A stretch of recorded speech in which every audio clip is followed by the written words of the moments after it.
Всем привет, с вами Фрост, и сегодня у нас с вами наша, возможно, кем-то очень любимая рубрика «Эксперименты», которой я иногда балуюсь. Зажигалки. Когда я еще был шкитом таким, я не знаю, мелким, мы вечно покупали вот такие зажигалки в киосках. С серьезным лицом приходили в киоск, но продавщик таким: нам зажигалку, пожалуйста, 3 таких шкита, таких по колено и такие. Ну ладно, может быть, по пояс.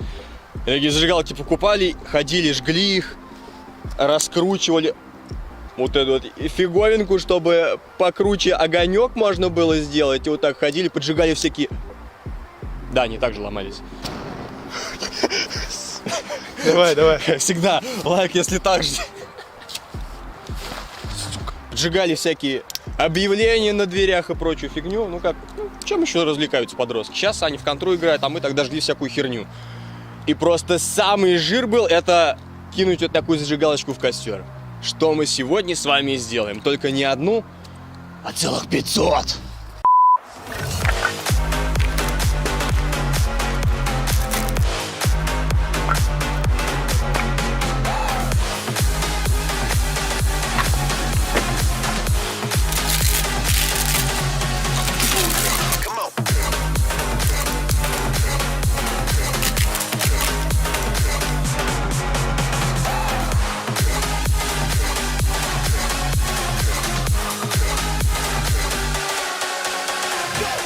Допустим, это загорится.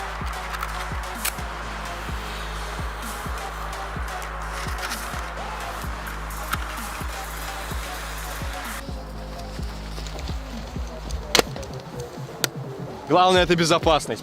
Все, меньше слов, больше дела. Я знаю, зачем мы сюда пришли. Да будет эпик. Все, добавим немножечко жару. Безопасный чувак, проверяй нашу безопасность. Да будет жара.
Ну все, ребят, на этом наш видосик подходит к концу. Подписывайтесь на мой канал, ставьте лайки, делитесь этим видео с друзьями и не повторяйте этого сами. Потому что у вас нет такого безопасного чувака, который все сделает безопасно. Всем удачи и всем пока-пока.